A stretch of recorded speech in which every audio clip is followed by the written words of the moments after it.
Здравейте, армейци, или по-скоро днес настроенията са баварски. Здравейте, баварци и фенове на Бар Мюнхен и ЦСКА. Дата на записване 12 април, извинете ме, 12 февруари. Часът е към около 8:40, 9 без 20 и ще коментираме в днешния. Също ще бъде по-кратък епизод, защото не знам какво толкова имаме да си кажем. Главно ще коментираме нашия любим немски отбор Байер Мюнхен.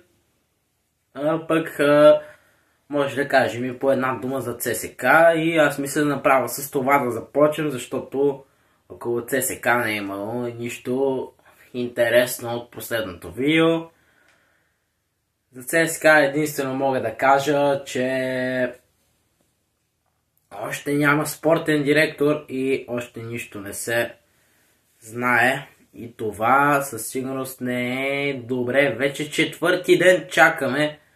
Неделя го изгониха и то към около сутринта или на обяд, нещо такова. Неделя, понеделник, вторник, сряда. 4 дни станаха, а ние още нямаме спортен директор. А аз го бях казал. Дни може да е фатално. Но или червеното ръководство не е на същото мнение с мен, или просто наистина е много трудно. Но сега за тази тема няма да говорим толкова много. Ако се интересувате от темата около спортния директор, може да видите предишното видео вчера, на 11 февруари. Днес ще говорим главно за днешния матч от 10 часа. Извинете ме, не видях по коя програма ще го дават. Байер Мюнхен срещу Селтик. Днес съм се информирал. В понеделник не бях, но днес в сряда съм подготвен за това видео. За ЦСКА толкова.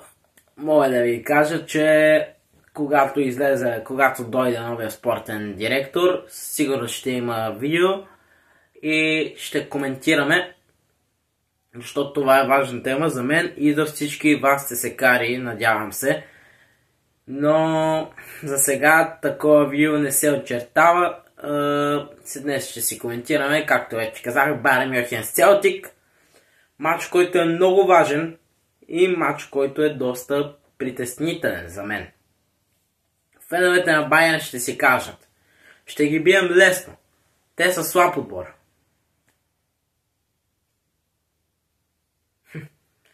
Ако сте гледали груповата фаза на Шампионска лига,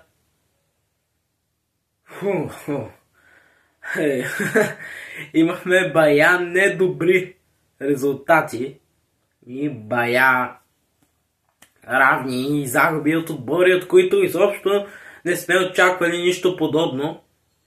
Но се надявам този път баварците в червено да се стегнат и да изиграят и силен матч както трябва, защото Селтик не е отбор, който трябва да се сравнява с Байер Мюнхен.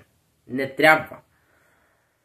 Това не е Байер Мюнхен, би казал Сашо Томаш, ако беше техен треньор.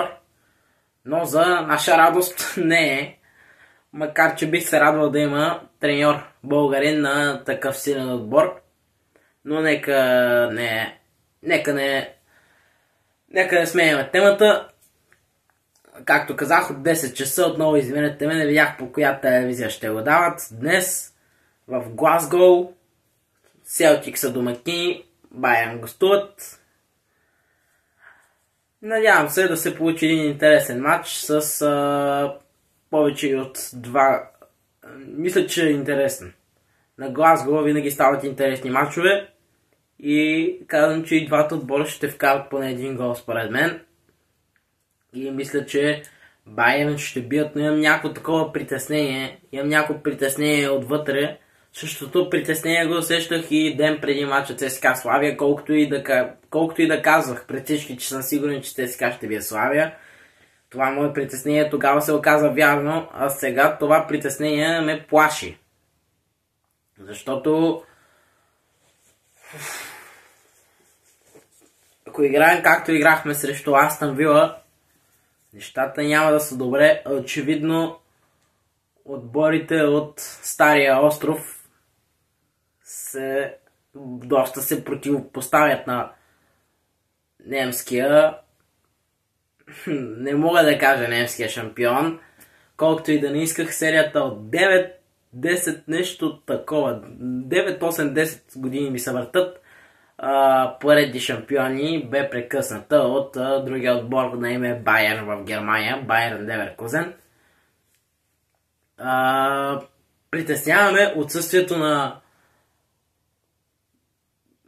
Алфонсо Дейвис. Много важен играч, искат го грандове, зато Байер Мюнхен е гранд и го искат много силни отбори и отсъства. Не прочетох точната причина, честно да кажа, защо отсъства, не знам, няма ли го, болен ли е, контузен ли е, най-вероятно е някаква травма, лека контузия. Но това е проблемно, защото сега първо трябва да се вземе матч с Селтик, а после през уикенда, ако не се лъжа, събота, извинете ме, преди самия матч, тогава също ще има видео, Байер Мюнхен играят с Байер Леверкузен. Това не е слаб отбор. Със сигурност не е слаб отбор. Точно това четох днес. Понеже в миналото видео в понеделник ви бях объркал. Бях казал, че победителя от двойката Байер Мюнхен Селтик ще играе срещу Реал Мадрид или Сити. И вчера се получи брутален матч. Препоръчвам ви да си пуснете поне второто полувреме. Но се оказа, че Байер Мюнхен с Селтик, победителя от тази двойка, ще играе срещу победителя от двойката Атлетико Мадрид с Байер Леверкузен. И да съм честен, мисля, че испанския грант ще се срещне с немския грант Байер Мюнхен срещу Атлетико Мадрид. И това е много притеснителен факт, защото Атлетико Мадрид в последно време са в много добра форма. Матча, в който направиха равен с Реал Мадрид, играха на топ ниво. Така че със сигурност една идея по-добре да чуеш името на този съперник на тези два отбора, отколкото да знаеш, че ще ти се паднат Манчестър Сити или Реал Мадрид. Но ситуацията пак е много притеснителна. Атлетико Мадрид е отбор, който винаги бива подценяван и винаги може да изненада. Миналата година, ако не се лъжа, не помня докъде стигнаха. Ако не беше полуфинал, кой биха? Полуфинал, четвъртфинал, нещо такова бяха стигнали. Четвъртфинал по-скоро. Може да ме поправите в коментарите. Атлетико Мадрид в Шампионската лига.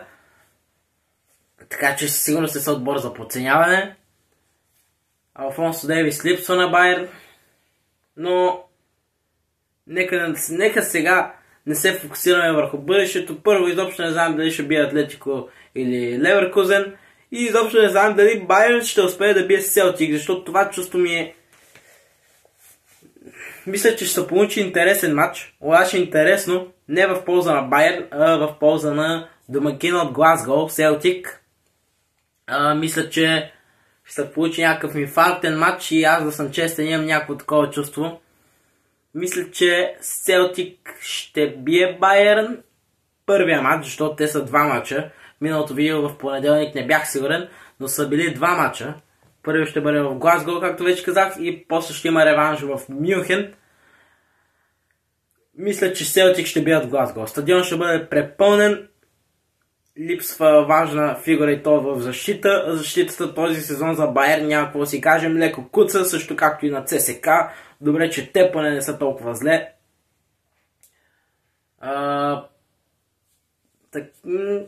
Ще бъде интересен матч със сигурност. Нещо от поровието на 2-1 победа за Селтик. Инфарктен матч, гол в последната минута за някой от Селтик, от Дуспа или глава, корнер, някакво статично положение. И Байерн едва ще успеят в реванша да се върнат срещу Селтик с победа от нещо от половието на 2-0, 3-1 в Мюнхен. Но този матч, пак казвам, прекалено е далеч. До тогава имаме да направим цели 3 видеа. 4 за Байерн, защото програмата за Байерн Мюнхен в този канал. Утре ще има видео, в което ще коментираме, ако случайно нещо се случи в ЦСК, и кратък анализ на матча.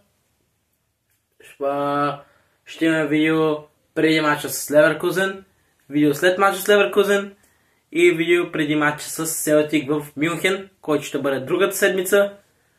Нека просто си пожелавам нашия любим отбор от Бавария да бие, да не се притесняваме, въпреки че аз ви казах моята прогноза. Надявам се и се моля Байер Мюнхен да бият тази вечер. Препоръчвам ви да гледате матча. Съжалявам, не видях по коя програма. От 10 часа. И така. Искаше ми се в днешното видео да можеш да коментираме и новия спортен директор на ЦСКА, който вече за него си мечтая. Хората ще кажат, че съм откачил, че не съм спал от няколко дни. Аз постоянно говоря за този спортен директор, който дори не знам кой е, кога ще идва и всякакви такива простоти. Така. За всяко видео си правим пожелания накрая. Този път няма да се пожелавам на ЦСКА за един спортен директор, за да може утре в видеото да видим този път, като не си пожелая, дали пък ще се сбъдне. Но ще си пожелая една победа на Байер Мюнхен. Нека всички фенове на Байер си я пожелаем. Лесна победа. Да не е някакъв инфарктен, труден матч. Да не се сбъдне моята прогноза. Пожелавам си моята прогноза да не се сбъдне, да е някаква по-лесна победа. Защото ако така, слабо се справим срещу Селтик, после срещу Байер Леверкузен в събота или когато беше. И после дори може да съвпаднем с тях и нататък Шампионската лига. Каква програма само. Благодаря ви. Аз бях ЦСКА и Байер новини. Останете с нас, за да бъдете най-актуални за новини с ЦСКА и Байер Мюнхен, въпреки че каналът е малко по-настроен на новини към ЦСКА, но това е защото много по-лесно е да следя клубове от нашата родина. Ще видим утре. Както казах, нека се надяваме Байер да спечели, ЦСКА има нов спортен директор. Благодаря ви и до нови срещи. Благодаря.